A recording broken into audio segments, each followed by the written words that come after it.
sumos sacerdotes do antigo pacto.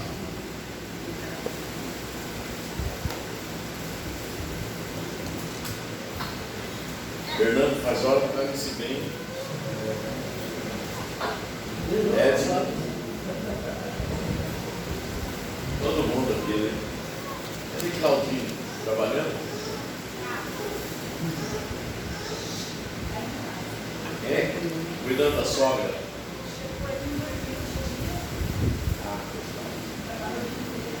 Levanta 3h30 da manhã. Descansa aí. Vamos lá? 4:14. Visto que temos um grande sumo sacerdote, Jesus, Filho de Deus, que penetrou nos céus, retenhamos firmemente a nossa confissão, porque não temos um sumo sacerdote que não possa compadecer-se das nossas fraquezas. E às vezes a gente usa isso. Deus é misericordioso, Deus é piedoso, e a gente vai se tornando fraco e achando que Deus é obrigado a se compadecer da nossa fraqueza que vem pela preguiça. Tá bom? Para frente. Porém, que como nós, em tudo foi tentado, mas sem pecado.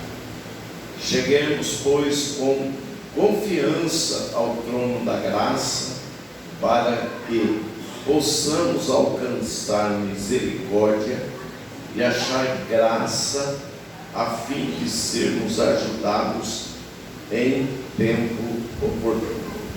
Eu vou trabalhar aqui com as duas traduções, quero deixar isso bem mastigado para você, e você precisa pensar nisso.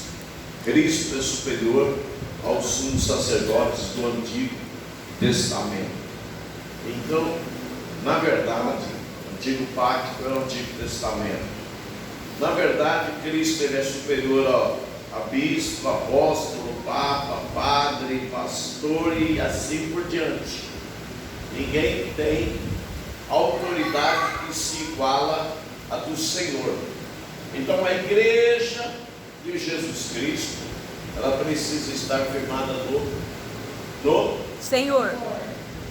Pensei que você tinha falado no pastor.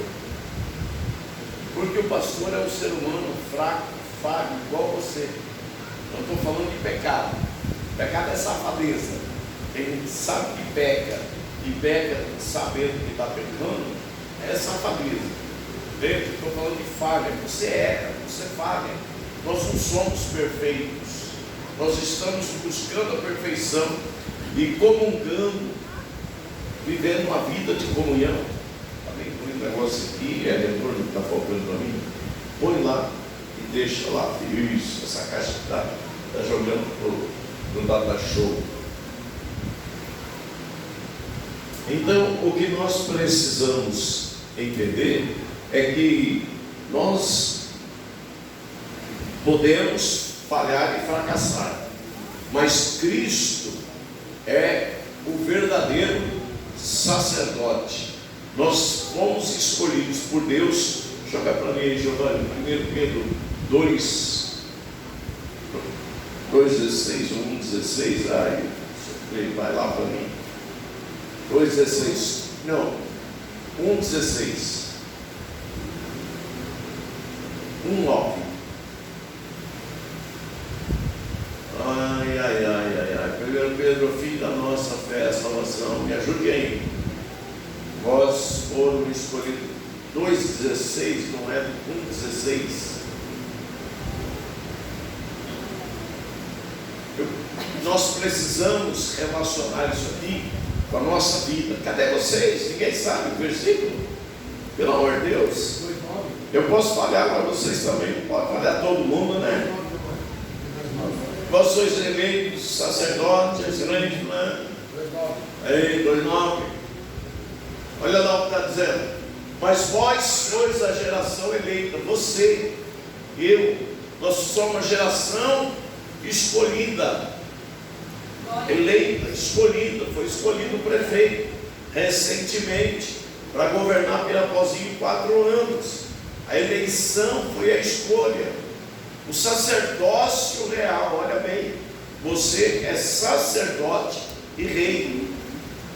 Quando você olha para Apocalipse capítulo 16, dá uma melhorada, filho, um pouco do grave, estou ficando sem voz. Dá uma melhorada nesse microfone mesmo, deixa ele mais agudo um pouco.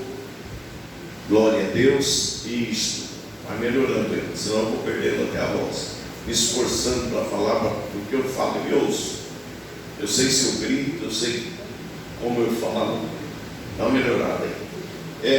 Quando você olha para Apocalipse 19:6, a Bíblia diz que Jesus virá num cavalo branco e na sua coxa está escrito: Rei dos Reis, Senhor dos Senhores. E quando você está olhando para alguém, quando você está olhando para o texto, você fala Rei dos Reis, você imagina Rei de nações. E hoje não temos quase rei, que é a rainha da Inglaterra, outros países aí que ainda tem algum rei. Então você pensa que é rei daqueles reis. Não, Deus te escolheu para reinar. Se você não reina, é porque tu é frouxo ou porque tu é frouxa, porque Deus escolheu você para exercer uma liderança nesse mundo, nessa terra.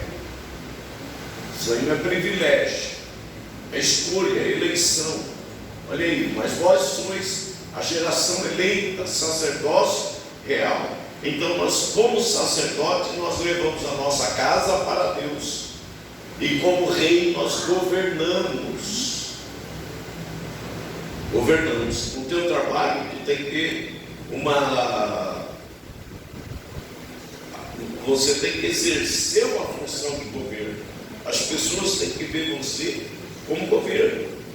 Você tem que ser um líder em todos os lugares, porque Deus te deu essa unção, essa capacitação.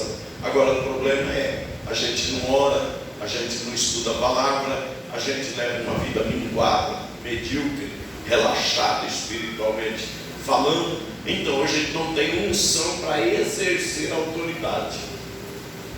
Entendeu?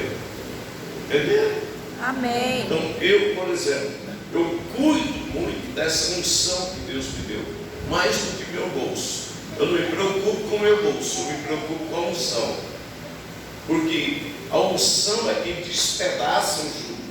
Ela não quebra, ela despedaça. Imagina que você tem uma jarra aqui, vamos citar como exemplo. Se você bater nela e ela quebrar, é uma coisa, mas se soltar ela aqui e ela se despedaçar, servirá para quê mais? Então uma coisa é quebrada, outra coisa é despedaçar, e a unção é que despedaça o jugo. O jugo as amarra de Satanás deste mundo, os maus costumes que estão atrelados à nossa natureza humana, não ao nosso espírito. Então, amados, quando Jesus vier, Ele vem, e Ele é Senhor dos senhores. Quem é esse Senhor? Você. Você tem que ser visto e respeitado como Senhor. Tem gente que não gosta de mim, porque eu executo a minha autoridade, eu levo a coisa séria, a unção que está na minha vida, eu não abro mão dela. Eu sou encarregado de uma igreja que não é minha. Eu estou aqui de passagem. Se Deus me chamar para a eternidade, acabou. Vai voltar outro no meu lugar aqui. Vai ter que ter a responsabilidade de governar essa igreja com a unção dada por Ele, a capacitação dele, para que a igreja, os membros, que não é parede, um dia alcance a eternidade no céu. Então a minha função é trabalhar nessas condições. Fui escolhido por Deus para ser pastor, então eu tenho que governar a igreja, ser o sacerdote da igreja, intercessor. Profeta fala de Deus para o povo, sacerdote leva o povo para Deus em oração. Você já faz um teste. Pega uma semana assim e começa a orar 2 horas por dia. Vai chegar tempo que você está cansado. Cansado, você não sabe de onde vem aquela canseira. Porque o inimigo vai te atacar. E tem crente que não ora por medo do inimigo. Ele prefere fazer o que o diabo quer do que o que Deus nos escolheu para fazer. Então a oração, ela cansa a vida de oração. Mas a gente não pode se entregar. Todo dia você tem que ter vida com Deus. E aí, quando Jesus vier, essa responsabilidade que Ele nos deu, olha, vós sois geração escolhida, sacerdócio real. Você é sacerdote e é rei, nação santa, povo adquirido para quê? Para, 1, 2, 3 e já? Anunciar a luz daquele que nos chamou das trevas para a sombra. Sabe quem é que anuncia essas virtudes? É o profeta. Então, na sua vida, tem três ministérios: sacerdote, rei e profeta. Você tem que exercer os 3 ministérios. Como sacerdote, você governa, como rei, você governa bem. Como sacerdote, você leva para Deus a tua casa. Irmãos, eu vou andando na rua e eu vejo às vezes uma senhorinha, sabe, você vê a pessoa naquele aspecto cansado, com a bolsinha do lado, e vai ela na calçada. Na hora que eu vejo, eu começo a interceder, eu começo a orar. Vejo um senhor, às vezes um camarada, você vê o cara meio barbudo, meio largadinho, cigarro na mão. Eu já faço um clamor a Deus pela pessoa. Eu atravesso esse centro de Pirapó orando por essas lojas, pelo comércio de Pirapó. É a função, é o chamado que Deus deu para mim e deu para você também. Se você não faz isso, ou não entende a palavra, ou é omisso. E não entende a palavra, mas então estuda, miserável. A Bíblia está aí para nós tudo. Quem entendeu, dá glória a Deus. Glória a Deus. Quem pode dar risada? A Bíblia fala que nós somos miseráveis, pecadores. Agora nós somos perdoados por Cristo. Então, irmãos, nós precisamos desenvolver e viver o nosso chamado. Olha bem, Cristo, quando vier, Ele será Senhor dos senhores. Quem são esses senhores? São aqueles que foram comprados com sangue derramado na cruz, que estão vivendo uma vida de santidade. Santidade, não é relaxado, não é de qualquer jeito. Esses dias eu salvei um vídeo, mas não achei ele ainda para passar para vocês aqui. Um padre na igreja católica, irmãos, na igreja católica, ele chamou todos os homens na frente, botou todo mundo no altar, virou para eles assim, só sobrou as mulheres e as crianças. Virou para eles: sabe por que eu chamei vocês aqui? Para falar para vocês que vocês são uma geração de banana. Quem manda na vossa casa é a mulher, quem manda na vossa casa é as crianças. Criança deita a hora que quer, vive com o celular na mão. Olha, eu nem lembro, mas o que eu achava? Eu falei, gente, quando eu vi aquilo, eu falei: esse camarada é maluco, ou ele é realmente um homem de Deus. Chamou na cara assim, ó, olhou para todos. Vocês são os bananas. As mulheres é que estão carregando as responsabilidades. É mulher que controla a finança, é mulher que controla tudo, porque você é banana, padre. Fiquei olhando e falei: cabra, se eu soubesse onde ele era, eu ia falar: mas vamos pregar lá em Pirapó, assim, fazer um congresso lá de 2 dias, fogo para Pirapó, que a gente precisa entender a palavra. Qual é a tua função? Deus te escolheu. Você não é qualquer pessoa. Você pode olhar para você e dizer: aquele cara que me toma vergonha. Tem nada de coitado. Jesus caminhou para a cruz, não abriu a boca, não reclamou. Na cruz estavam zombando dele e ele não se virou contra ninguém. Depois de um tempo ele diz: Pai, está consumado, está feita a tua vontade. Nós estamos realmente fazendo a vontade de Deus? Não estamos fazendo nem a nossa, porque nós temos tanta vontade que não conseguimos nem a metade do que queremos. E aí, queridos, voltando para o texto de Hebreus, já fui lá em Apocalipse 19, versículo 6, para quem está anotando, e passei aqui por Hebreus, por 1 Pedro, 2,9, E agora vamos voltar em Hebreus. Então Cristo ele é superior ao sumo sacerdote do Antigo Testamento. Por quê? Tinha o líder do templo, o sumo sacerdote. Arão era o sumo sacerdote. Os seus filhos, a geração de Arão, depois foram se corrompendo e chegou até Caifás. Era bandidagem dentro do templo. E vocês pensam que não existe bandidagem hoje nas igrejas por aí? Existe um monte. Existe um monte. E aí, olhando para o texto, visto que temos um grande sumo sacerdote, olha, sumo, já a palavra fala de alguém superior, mas ainda diz que é grande, não é qualquer pessoa. Jesus Cristo, Filho de Deus, que penetrou nos céus, retenhamos firme a nossa confissão. Meu Deus, tu é cristão de verdade ou tu é crente? Crente Judas também era. Judas teve o melhor pastor. Não foi o pastor Adelino, não foi o pastor do Judas. Judas teve o melhor pastor, o grande sumo sacerdote Jesus Cristo. O Filho de Deus foi pastor de Judas. E Judas se perdeu e não entrou no céu. Estão entendendo? Então o problema seu e de outros não é o pastor. A pessoa pode falar mal do pastor, pode criticar o pastor, pode reclamar do pastor, pode jogar toda a carga de pecado dele mesmo nas costas do pastor, pode. Mas na verdade o problema não é o pastor, porque Judas teve o melhor pastor. Existe algum pastor que pode ser comparado com Cristo? E Judas, o próprio Jesus disse que nenhum daqueles que o Senhor me deu na oração dele de João, capítulo 17, diz, nenhum daqueles que o Senhor me deu se perdeu, a não ser o filho da perdição. Judas, o próprio Jesus diz que ele se perdeu. Então, irmãos,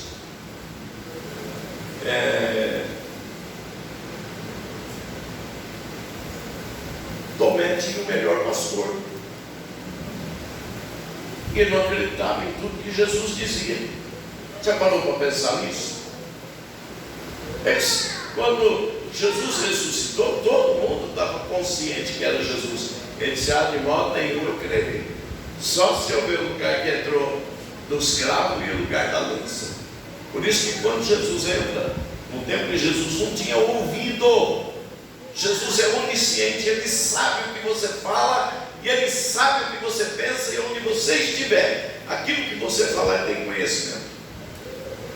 Tomé está falando com os outros, de modo nenhum eu crerei, só se eu ver o lugar da lança e o sinal de escravo.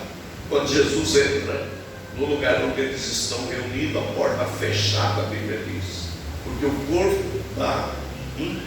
corpo incorruptível que a igreja receberá é o corpo que tem poder para atravessar uma parede. Vocês, tomara Deus, você nunca veja um demônio, mas um demônio ele aparece do nada. É um corpo, é um espírito sem corpo que tem esse poder. Agora o corpo que a igreja vai receber na glória é um corpo de luz, como o corpo de Cristo. Jesus ressuscita com um novo corpo, e agora ele vem, ele come com os discípulos, ele conversa e ele caminha. Esse corpo que a igreja tem reservado para ela na glória é o corpo depois da ressurreição. Então, não sei se você está entendendo, eu estou tentando explicar mastigadinho. Então, irmãos, presta atenção. O que nós estamos fazendo com a nossa vida cristã? Como nós estamos vivendo a nossa vida cristã? Pelo amor de Deus, acorda, acorda. Porque olha o que ele está dizendo aqui, retenhamos firmemente a nossa confissão. Nesse versículo, nessa tradução aqui, nossa, não sei o que está acontecendo. Esse é o som que eu estou ficando com dificuldade para falar. O versículo 14 nessa tradução diz, mas Jesus, o Filho de Deus, é o nosso grande supremo sacerdote que foi diretamente para o céu a fim de nos ajudar. Portanto, não deixemos nunca de confiar nele. Sabia que às vezes você confia mais no seu dinheiro, no seu carro, nas suas coisas do que nele? Você vive mais em função de coisas do que na vida espiritual. Tudo que você quer são as coisas da terra. E tudo que você deseja, as coisas da terra. Você está na contramão de Colossenses capítulo 3. Se agora que já ressuscitaste com Cristo, buscai as coisas que são de cima. Como já ressuscitaste com Cristo, pensai nas coisas que são de cima. Crente já acorda pensando em coisas da terra, buscar as coisas da terra, pensando o dia inteiro como é que vai ser as coisas da terra, e às vezes nem pensa, passa o tempo todo envolvido na imundícia. Você quer ver? Joga para mim aí 1 João capítulo 2, versículo 20. É nós que temos que pensar, irmãos. Às vezes nós estamos levando uma vida tão medíocre espiritualmente que a gente só vê problema e quer ver quando aparece um problema de surpresa. Nós temos a função do santo saber tudo, tá? Quase que eu acertei. Gente, hoje eu estou devagar para ir nos textos. Vamos ver 1 João 2,20. Não, esse é um 21.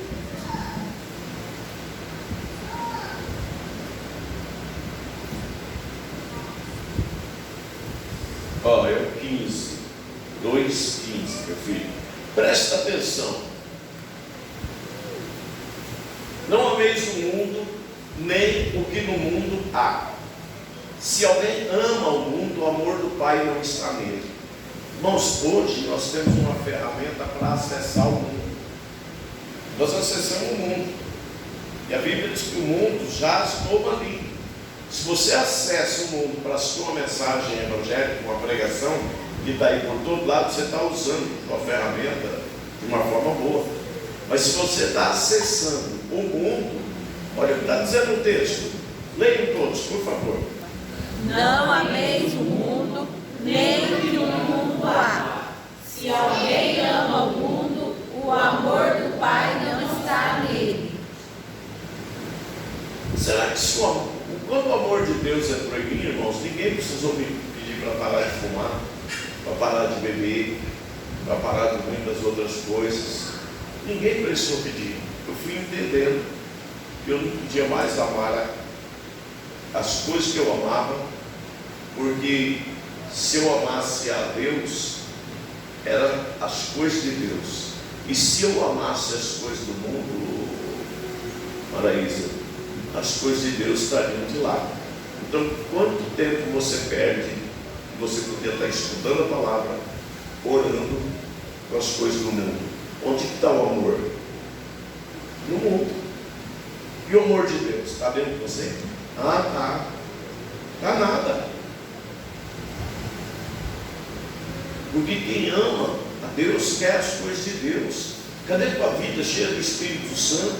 Cheia do poder de Deus? Não, é cheia de problema, é cheia de reclamação, é cheia de lamentação, é cheia de crítica, é cheia de tanta coisa, mas não está cheia de Deus. Irmãos, na mesa com Cristo, eu estava vendo uma pregação do Luiz Hermínio, e eu vou achar esse pedacinho, vou trazer para vocês qualquer dia, eu boto aqui. Ele está pregando para pastores, e ele está dizendo assim: olha, na mesa com Cristo, quem não presta é você. Você imagina se eu falasse isso para vocês aqui, né? Sabe o que é a mesa com Cristo? É eu reunido com Ele. Quem é o pecador? Fala aí. Sou eu. Ele é perfeito, Ele é santo. E o que Ele mandou? Ama o teu próximo como a ti mesmo. Mas não, eu meto pau na vida do próximo, eu falo do próximo, eu não suporto o próximo, eu não perdoo o próximo, enfim, a lista é grande. E na mesa com Cristo, quem não presta sou eu. Na mesa com Cristo estavam ali todos os discípulos, mas tinha Judas e tinha Tomé. Irmãos, e tem uma rempa ali que a Bíblia nem fala deles, Não sei o que aqueles caras fizeram. Bartolomeu, tem um monte lá. Não posso falar porque a Bíblia não fala. Eu não gosto de falar aquilo que a Bíblia não fala. Não adianta você inventar história. Então agora vamos aqui para o texto de João. Não ameis o mundo, nem o que no mundo há. Se alguém ama o mundo, o amor do Pai não está nele. Gasta a tua vida com Deus. Não gasta a tua vida com a imundícia. O mundo, irmãos, é imundo. O mundo é imundo. As coisas do mundo são imundas. É tão divertido. Divertido vai ser salvar com Satanás lá no inferno, fogo e enxofre. Aí vai ser divertido. Porque a gente não buscou aquilo que Tito, joga lá em Tito capítulo 2. Quem quer que eu pare, eu paro. Fala amém. Vocês sejam corajosos. Eu não brinco com ninguém, eu estou dando oportunidade. Tito 2:8. Olha lá.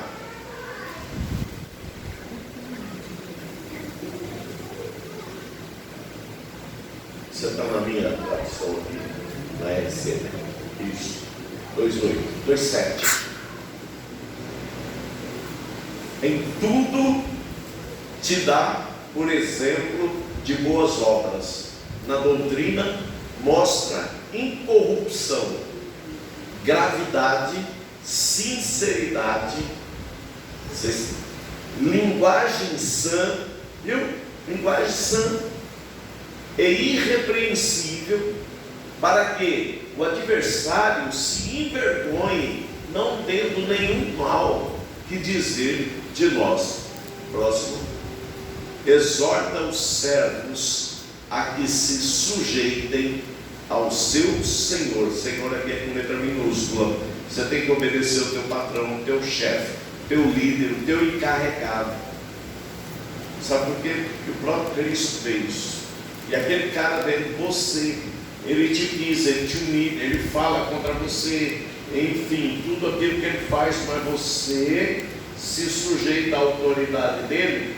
Uma hora o Espírito Santo vai convencer ele da maldade dele, do pecado dele, porque ele vai ver em você a santidade de Deus. Você entendeu? Amém.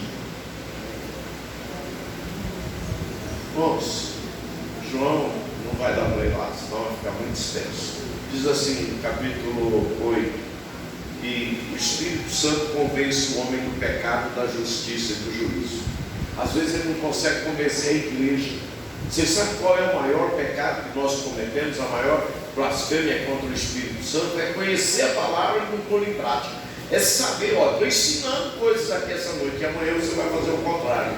Isso é blasfêmia. O Espírito Santo está falando conosco.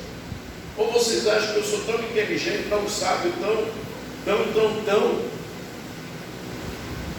Aí a gente deixa de lado a palavra de Deus que veio revelada a nós nessa noite para fazer do nosso jeito. Então, queridos, nós precisamos pensar. Exorta os servos a que se sujeitem a seu Senhor em tudo, agradem, não contradizendo. Próximo versículo. Não defraudando, antes mostrando toda boa lealdade, para que em tudo seja ornamento da doutrina de Deus, nosso Salvador. Próximo. Porque a graça de Deus se há manifestado, trazendo salvação a todos os homens. Trouxe a todos os homens. Vai ter muita gente que está ali nos inferninhos, no botequinho da cachaça, lá na baladinha da esquina ali, os inferninhos, você sabe, as lanchonetes, tudo isso são inferninhos. Lá não é o lugar da salvação. O lugar da salvação é aqui. O próprio Jacó declara isso quando ele levanta e acorda de manhã, depois de ter visto os anjos subindo e descendo, cuidando dele ali naquele lugar. Ele diz: quão lugar terrível é esse? Esse lugar não é outro lugar senão a porta de entrada do céu. Então a porta de entrada do céu não é o botequim, não é o restaurante da esquina, não, é a igreja. Você está na porta de entrada do céu. Pode ser que você não entre, porque você age igual Tomé. Vamos lá. Porque ensinando-nos que renunciando à impiedade e às concupiscências são desejos mundanos. Mas eu não faço nada errado. E quando você está na frente da televisão, e quando você está na frente do celular, e quando você vê umas coisas lá que você não rejeita, o lixo, irmãos, olha, as pessoas hoje elas fecham as casas, botam cerca elétrica, alarme. Sabe por onde Satanás entra? Por aqui, ó. Sabe por onde Satanás entra? Pelo fiozinho da televisão, pelo Wi-Fi. O diabo entra ali. O diabo tem um trono na sua casa. Acorda, igreja, Jesus está voltando. O Satanás tem um trono na sua casa. Sabe qual é? A televisão, onde você se prostra dentro dela para ficar comendo o lixo do mundo. Às vezes não é a televisão, é isso aqui. Você tem tempo para tanta coisa, mas não tem tempo para duas mensagens, uma de manhã, outra de noite. E quem escuta a mensagem, ele bebe o leite desnatado. Quando você vai no mercado, você compra leite, tem leite integral, semi-desnatado e desnatado. Sabe o que é o leite desnatado? É aquele que o outro orou, jejuou, teve a revelação da palavra e ele pregou. Aí você serve e assiste a comidinha e o outro suou. Em vez de você jejuar, orar e buscar o Senhor para ter revelação de Deus, você fica buscando a revelação que Deus deu a outro. Irmãos, pode parecer chato, faz tanto tempo que eu não estou aqui, mas eu tenho responsabilidade com a tua alma. Apocalipse 2,16. Ainda queria chegar mais um pouco, mas já estou indo no final. Depois a gente volta ali depois. Olha o que está escrito em Apocalipse 16. 1, 2, 3 já. Vamos lá. Arrependa-te, pois, quando não em breve virei a ti, e contra eles batalhei com a espada da minha boca. Olha bem, sabe para quem está sendo dada essa ordem?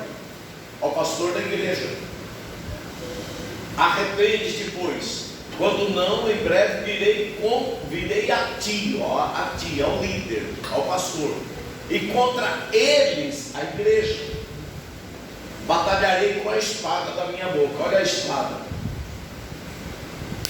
Você está entendendo? Você pensa que a função pastoral é um negócio para glamour? Gravado, aquele sapatão tudo caprichado, é o glamour de ser pastor? Não, olha aí. Isso aí foi dito ao pastor de uma igreja das 7 cartas do Apocalipse. Tem gente que quer a função pastoral como glamour. Eu tenho temor daquilo que virá sobre os camaradas que levam a coisa de qualquer jeito. Tem muita igreja que está se perdendo, irmão, já estão perdida. Só são igreja, porque igreja. Olha o que significa a palavra igreja. Significa assembleia, reunião. A palavra igreja vem do grego assembleia, reunião. Isso é igreja. Nós estamos aqui reunidos como igreja, mas tem muita igreja que se reúne para a perdição, não para a salvação. Então eu tenho que cuidar da minha vida e você da sua. Agora, como pastor, eu tenho responsabilidade de ensinar. Isso daqui é ensino. Só cansa, né? Estudar cansa, ler cansa. Isso é ensino. Isso é que salva a tua alma.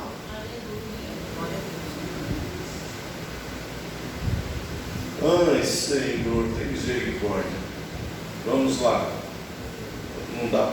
Volta lá no título.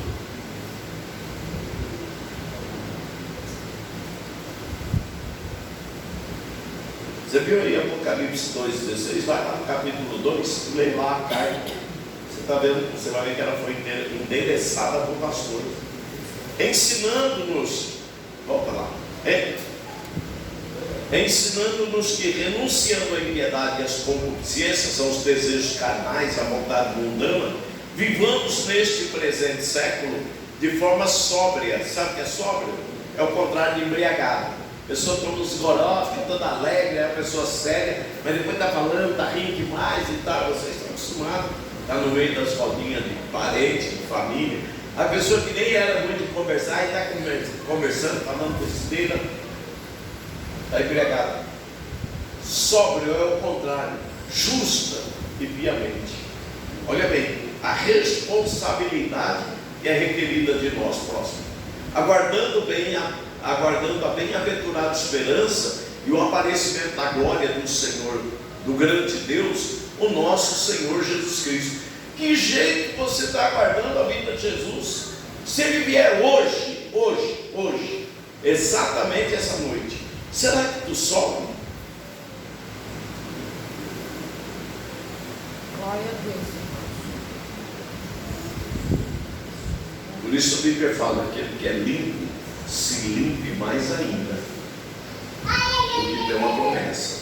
O que é sujo, suje-se mais ainda. Ou seja, está no pecado, aproveita bastante. Porque depois, quando descer, não tem que reclamar. Séria coisa, Deus não nos chamou para brincadeira, né, pastor Bem? Senão, olha quantos anos o Senhor vive a missionária na presença de Deus. Por que vocês nunca pararam e não abandonaram a Deus? Tem um outro caminho. Olha ali, o qual se deu a si mesmo por nós. Quem é esse o qual? Jesus, que veio na forma é o Filho de Deus. Deus se deu por nós através do seu Filho, para nos remir é adquirir de toda iniquidade. Ele nos comprou, Ele nos arrancou de toda iniquidade e purificar para si, limpar um povo seu, especial, zeloso e de boas obras. Vê se você está nesse povo aí.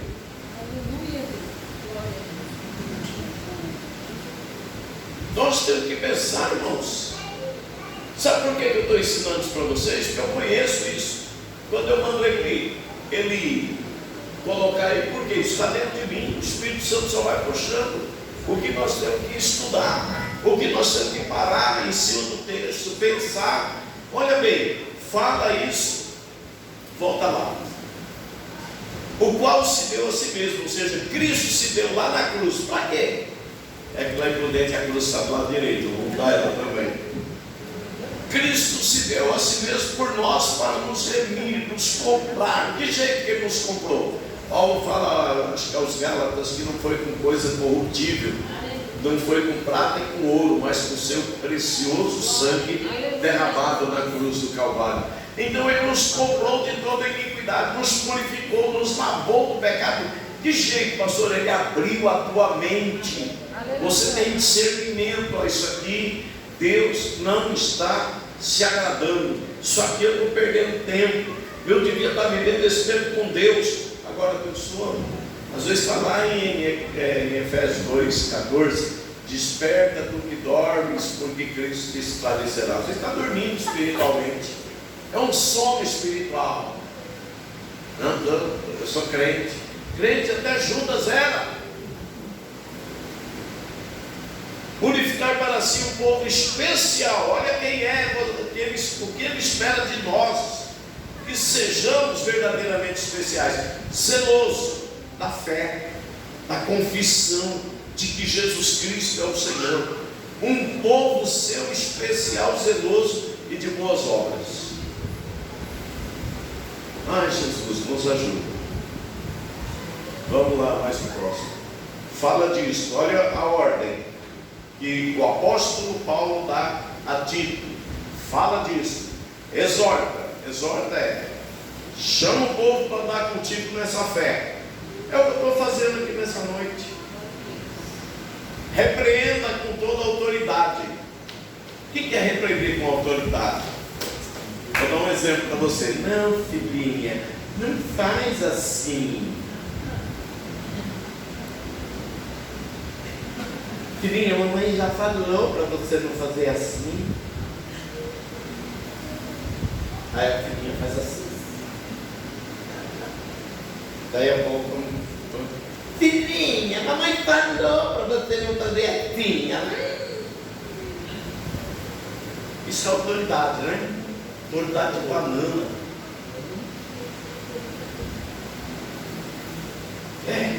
Estou errado? Se eu estiver errado, pode me corrigir. Olha o que Deus está falando para nós. E essa ordem está dada a Tito e está dada a mim hoje. Fala disso, exorta e repreende com toda a autoridade. Ninguém te despreze. Não me despreza não, porque eu estou aqui pensando na tua salvação, no futuro da tua alma. Onde você vai passar a eternidade? Ranzinho, xarope. Quando vê um problema, ai meu Deus, como é que vai ter? Onde tu vai passar a eternidade? Com essa fé. E não crê no invisível, no poder sobrenatural de Deus. Agora vamos terminar aqui no Hebreus 1,14. Tem mais um aí? Acho que não, né? Cheguei no final, né? Vamos, Hebreus.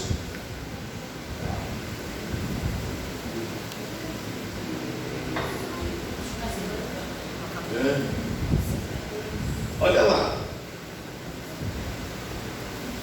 1,14. Visto que temos um grande sumo sacerdote, Jesus Cristo, Filho de Deus, sacerdote, ó, Ele que nos leva para Deus. Amém? Amém. Se o pastor Danilo estiver aqui, é Jesus que te leva para Deus. Se eu não estiver aqui, é Jesus que te leva para Deus. Mas você não pode me desprezar, você não pode deixar de me amar, porque eu tenho que amar vocês com os defeitos de vocês também. Olha agora, vamos lá. Ele que penetrou nos céus, retenhamos firmemente a nossa confissão. A nossa confissão. Nós não podemos abrir mão de confessar que Jesus Cristo é o Senhor da nossa vida. E é lá onde não tem Cristo. Aqui dentro é fácil. Está pregando o Evangelho para quem está contando problema para você? É pregar mesmo, é convencer a pessoa que Jesus é o Salvador. É aquele que purifica do pecado, salva, batiza com o Espírito Santo, cura os doentes e leva depois para o céu. Versículo 15. Pode não termos, porque não temos um sumo sacerdote que não possa compadecer-se das nossas fraquezas.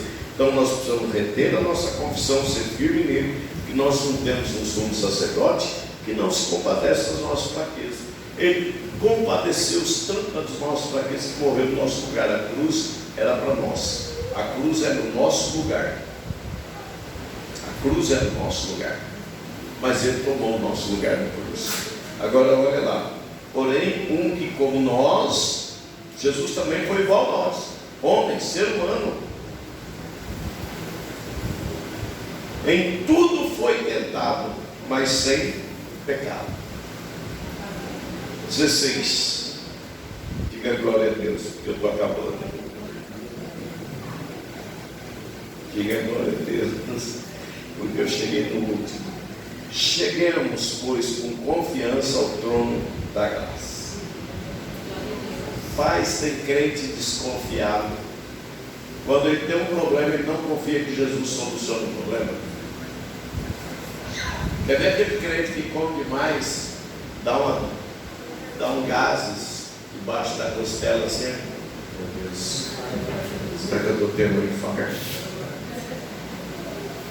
Aí chega para a mulher assim, fala, bem, conceito, com uma dor no peito, come mais, se mata aí de tomar Coca-Cola.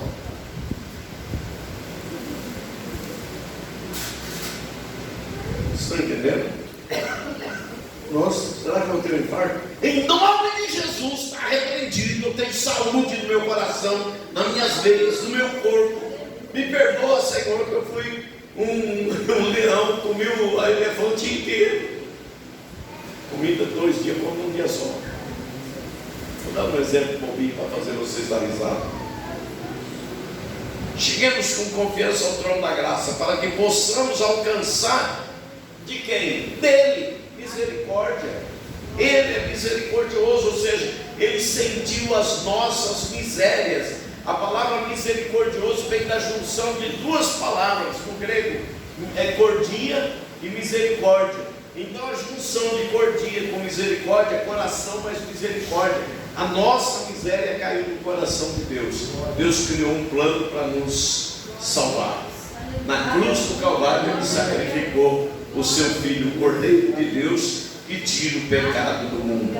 Então, irmãos, alcançar misericórdia, achar graça. Graça é o favor, é a benevolência, é a bondade, é o perdão, é a bênção de Deus. Isso nós achamos quando nos aproximamos dele, a fim de sermos ajudados ou socorridos no tempo oportuno. Que tempo oportuno? Hoje, agora, nós estamos aqui. Nós precisamos desse favor, nós precisamos desse socorro. Então o texto vai dizer para nós que nós precisamos nos achegar com confiança, não é desconfiado. Não sei se vai dar, não sei se é a vontade de Deus. Vai ler a Bíblia, trem. Lá em Minas fala trem, né? Na Bahia eu não sei como é que fala. Fala aí, Marconi, na Bahia como é que fala? Em Minas, na Bahia fala trem, lá em Goiás falou não, isso é Nordeste. Em Minas é custoso esse irmão, ele não lê a Bíblia. Custoso. Rapaz, chega com confiança no trono da graça. Quem é que faz isso? Quem crê na palavra, quem estuda a palavra, quem enfiou a palavra para dentro dele. Ou seja, você vê não o problema, você vê aquele que soluciona o problema. Cheguemos com confiança ao trono da graça, porque ele executa misericórdia, ele sabe socorrer a gente no tempo oportuno, na hora certa. É ele quem nos dá o socorro. Glória a Deus. Mas olha, um dia eu tinha um pedido de exame, e foi uma coisa que eu mesmo pedi para o médico. Para o médico me dar mentira, pelo amor de Deus, me dá um negócio aí, deixa de ser preparado. Tá bom, vou terminar. Irmãos, aí eu peguei aquele pedido de exame que estava lá em casa, e eu que pedi para o médico: doutor, tem um exame de imagem do coração, de ver as veias? Ele falou: tem. Me fez um pedido, falou: quando você vier na consulta que vocês veem, traz para mim. Aí um dia, irmãos, eu estou lá em casa, obrigado. Eu estou lá em casa, irmãos, e eu estou com pressa, porque já deu perdão, é a minha pressa. Vocês que estão com pressa. Eu falei, estou lá em casa um dia, e me deu um clique: pega esse papel e vai fazer o exame.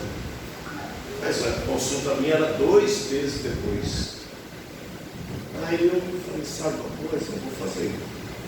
E liguei lá, falei: põe, agenda para mim esse exame. Eu falei: mas a consulta do senhor é daqui 2 meses, pastor. Mas eu queria fazer esse exame amanhã. Agendei o exame, fui lá, fiz o exame. Resultado do exame: uma mancha na veia do coração, que estava implantado um stent aqui na artéria do coração. Aí eu peguei o exame, não sou bom nem nada, sei como que é do sossego de médico. Levei lá na clínica, falei para a moça: fala com o médico, eu ando sentindo muita canseira, que eu estou bem meia boca, e esse exame eu abri ele, olhei o laudo, e o negócio aqui está meio sério. A moça veio, eu falei: olha aí, leva para o médico. Ela mostrou para o médico naquela tarde. No outro dia ela já me ligou, ou naquela noite ela me mandou, acho que pelo zap, tudo. Falou: é para o senhor ir lá na Santa Casa marcar um cateterismo, fazer um cateterismo. Olha bem, isso não levou uma semana, irmãos. Vou na Santa Casa, marquei o cateterismo, fui fazer o cateterismo. O stent que estava implantado na artéria, que estava 90% entupida antes, estava 95% entupida agora. Estava por um fio para dar um infarto. Aí, naquele dia, o médico colocou outro stent dentro do que já estava na artéria. Vocês entendem como é que é a coisa? Deus, ele te ajuda. Deus, ele te ajuda. Você encontra favor, você encontra graça. Foi para isso que eu te contei esse testemunho da minha vida. Você encontra o socorro de Deus, ele fala com você, mas você tem que estar em sintonia com ele, porque às vezes você quer ir num lugar que Deus está falando: não vai, depois que você vai, você se arrepende. Às vezes você quer alguma coisa e você está lutando por aquilo, e Deus está falando com você, porque não é a hora de Deus. Amém. Amém. Vamos embora? Quem está feliz com Jesus também. Amém. Glória a Deus. Vamos nos colocar em pé.